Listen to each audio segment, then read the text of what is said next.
PORT3 coin is having one of its roughest days in recent memory, trading around $0.014 after a massive 62% crash in the last 24 hours. A drop this sharp always grabs attention, and the PORT3 community is trying to understand what exactly triggered such a heavy sell-off.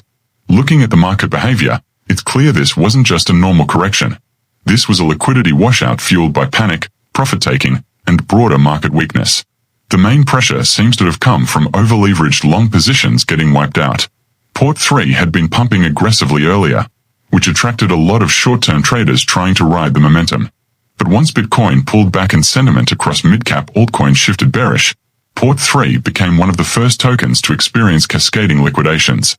As those positions got liquidated, the price fell sharply, triggering even more stop losses, creating a domino effect that accelerated the crash. There's also chatter about early investors and seed round wallets moving some tokens during the last rally. When low market cap coins see big unlocks or sudden inflows to exchanges, it often signals that smart money is securing profits while retail traders are still expecting another pump. Whether this was planned or simply bad timing, the result was the same. PORT3 lost a huge chunk of value in a very short window. At the same time, overall market sentiment has been shaky today. Many AI-related and Web3 infrastructure coins saw heavy selling pressure, and PORT3 fell straight into that narrative. When global sentiment turns risk off, smaller coins usually get hit first and hardest. And with PORT3 still being in its emerging phase, it doesn't yet have the deep liquidity needed to absorb large sell orders without painful drops. The big question now is whether PORT3 can recover from this kind of shock. Historically, coins that drop over 60% in a single day either bounce back sharply or drift sideways for weeks.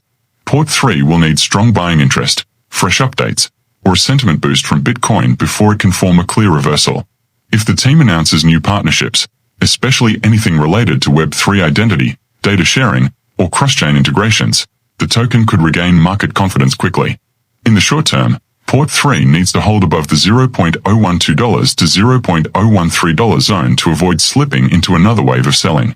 If buyers show up, the first recovery zone sits around $0.018, and breaking past 2 cents would signal that momentum is returning. But for now, traders are watching closely to see whether this was a one-day exaggerated crash or the start of a longer consolidation phase.